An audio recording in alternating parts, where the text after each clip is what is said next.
So your builder just passed the final city inspection. Everything's approved, everything's code compliant, and you're ready to close. Now, that should mean you're all set. Well, here's what most buyers don't realize. City inspectors are not checking for quality. They're checking for minimum safety standards. And independent inspectors routinely find serious issues in brand new city-approved homes. Things like improper roof flashing, foundation grading that might send water towards your home instead of away, electrical circuits that aren't able to handle the appliances that the home builder installed, maybe missing safety equipment. So catching those issues before you close means the builder fixes them immediately to complete the sale. Now, missing them means living with these problems while you wait for warranty claims to process. So in this video, you'll learn exactly why city approval doesn't mean problem-free, and what inspectors are actually finding in Southern California new construction homes, and when to schedule your own inspection so nothing slips through. So I'm Steve Enchin, your Southern California new construction home expert, and every week I talk with folks just like you about the right way to find and negotiate a great deal on a new construction home. Now, city building inspectors or county building inspectors visit at specific points during construction. So the foundation, the framing, the rough electrical and plumbing, and their job is pretty straightforward. Does this home meet minimum code requirements? Are the outlets grounded correctly? Is the beam the right size? Does the window meet egress standards? What they're not evaluating is quality or long-term performance. They don't test whether your HVAC system was installed efficiently. They don't verify that roof flashing will actually keep water out 5 years from now. They're not checking if the grading will direct water away from your foundation the way it should. And there's a practical reality here. Between those city or county inspectors, dozens of subcontractors are working on your new home. So there are framers, electricians, plumbers, HVAC crews, roofers. They're all under really tight schedules to finish on time, and coordination mistakes happen. The electrician runs a wire where the plumber needs a drain line. The framing crew blocked the vent that the HVAC team needed accessible. By the time the next city inspection happens, those problems are all hidden behind drywall. So the city makes sure your home won't burn down or collapse, but they don't verify it was built to last or that it will perform the way you're expecting. And that's what your own inspector is checking for. So by the end of this video, you'll know exactly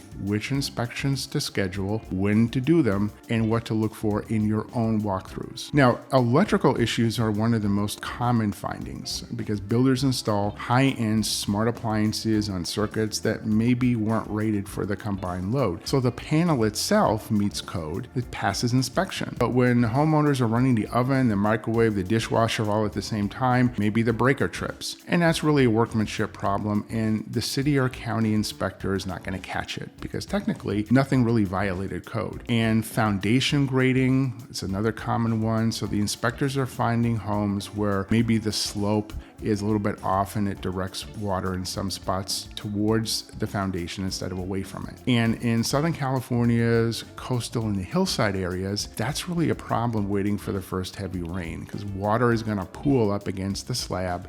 It's going to seep into the foundation or the walls, and that's going to create moisture issues that don't show up until maybe months or even years later. So roof installation errors happen maybe more often than you think. So flashing may be installed the wrong way, missing entirely, or it's placed over gaps in the underlayment. And some of these homes pass final inspection. Years later, homeowners find leaks and water damage behind the walls. And then there are some safety issues like water heaters without the correct seismic straps in earthquake zones, stairway railings that maybe aren't properly anchored or a little bit loose, smoke detectors in the wrong locations. So none of these are really catastrophic immediately, but they do matter when something goes wrong. And the point here isn't that builders are careless or that city and county inspectors aren't doing their job. It's that construction is complicated. Schedules are tight, and even the really good construction teams make mistakes. So your inspector's job is to catch those mistakes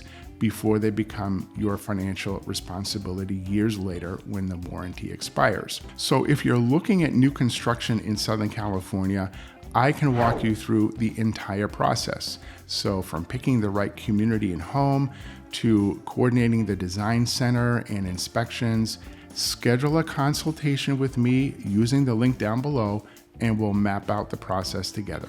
Most buyers think the builder's final walkthrough is the same as an inspection. It's not. The walkthrough is a tour where the builder shows you where everything is and how everything works and asks you to sign off on delivery of the home. An independent inspection is a detailed evaluation of systems, structure, workmanship, and timing really matters a lot here. Pre-drywall inspection happens while framing, plumbing, electrical, and HVAC are still visible, but before walls get closed up. It's optional. Some builders will not allow it for safety reasons, but if we can get it done, it's really your only chance to see what's behind those walls and verify everything was installed correctly. And if you do catch a problem here, it gets fixed before it's really hidden permanently. Final inspection before closing is the critical one. This should happen once construction is complete, but before your official walkthrough and closing date. And the home inspector you choose, they check everything that's now finished. So the grading, the windows, doors, roof, electrical outlets, the plumbing fixtures, HVAC operation, and they document any issues into an inspection report. And this is your leverage point, because before you close, the builder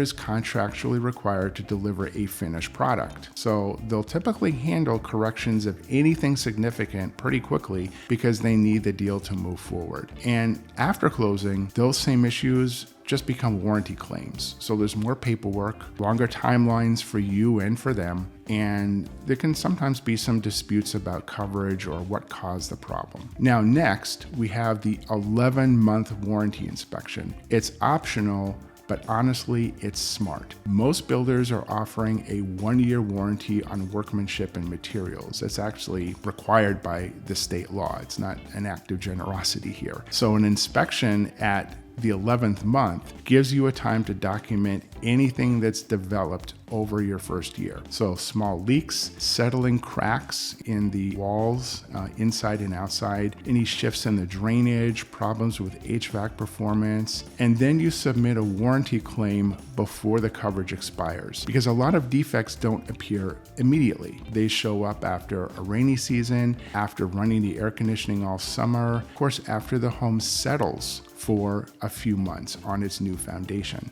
And the 11-month inspection catches those issues while you still have warranty protection.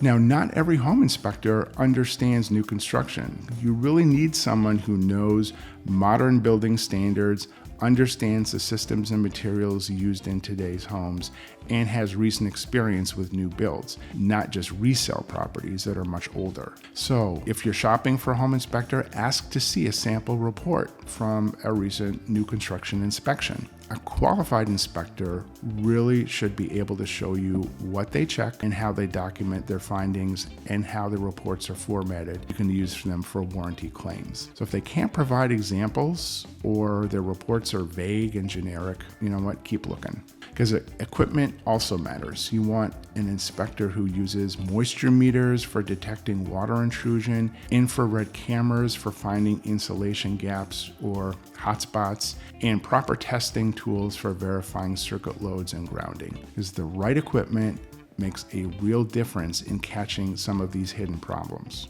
And the communication style is also important. You want someone who explains findings in plain language, not just like technical jargon, and someone who's willing to walk you through the report and answer questions so you understand what's urgent, what's minor, and what needs to go to the builder to get fixed. Now, when I work with buyers on new construction, we coordinate inspection timing together, and I'm usually there during the inspection if possible and if allowed by the builder, because remember, some builders don't allow it, but we try our best.